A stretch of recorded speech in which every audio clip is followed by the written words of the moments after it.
सम्मानित मुल्क के मालिकों, मैं बौद्ध भिक्षु सुमित रतन आज मैं एक और प्राचीन राजवंश की चर्चा आपके बीच में करने आया हूं। इतिहास उठा के देखिए, उसका नाम मिलता है पाल राजवंश। पाल राजवंश में बौद्ध दर्शन के अनुसार, बौद्ध साहित्य के अनुसार 19 राजा हुए हैं। एक नहीं 19। गोपाल, धर्मपाल, विग्रहपाल, अनुग्रहपाल, रामपाल, महिपाल, बहुत तमाम पाल राजा हुए। पश्चिम बंगाल से लेकर के कन्नौज से लेकर के थानेश्वर, थानेश्वर से लेकर के जालंधर तक इन लोगों का शासन था। इस दौरान जितने भी आक्रांता आए, इन लोगों ने उनको पटकनी दी और बाहर निकालने का काम किया।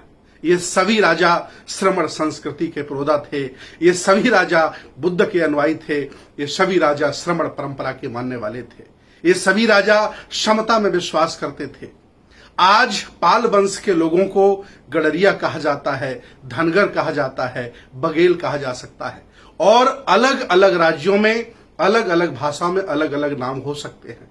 लेकिन मैं आपको बता दूं, ये राजवंश भारतीय इतिहास में सबसे स्वर्णिम राजवंश है।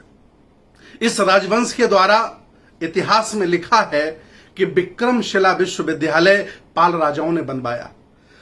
नालंदा, तक्षशिला, उदंतपुरी, विक्रमशिला, सिरपुर जैसे विश्वविद्यालयों का जीर्णोद्धार पाल राजाओं ने किया।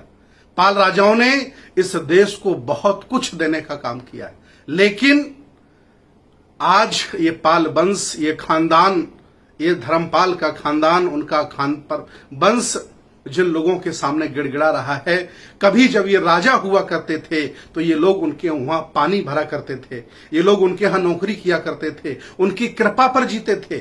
इसलिए देश भारत के अल्पजनों ने, देश भारत के मनुवादियों ने, ब्राह्मणों ने इस पाल वंश का काम क्या दिया? चराइए आप जानवर, भेड़ें चराइए आप, गडरिया कहकर के अपमानित किया।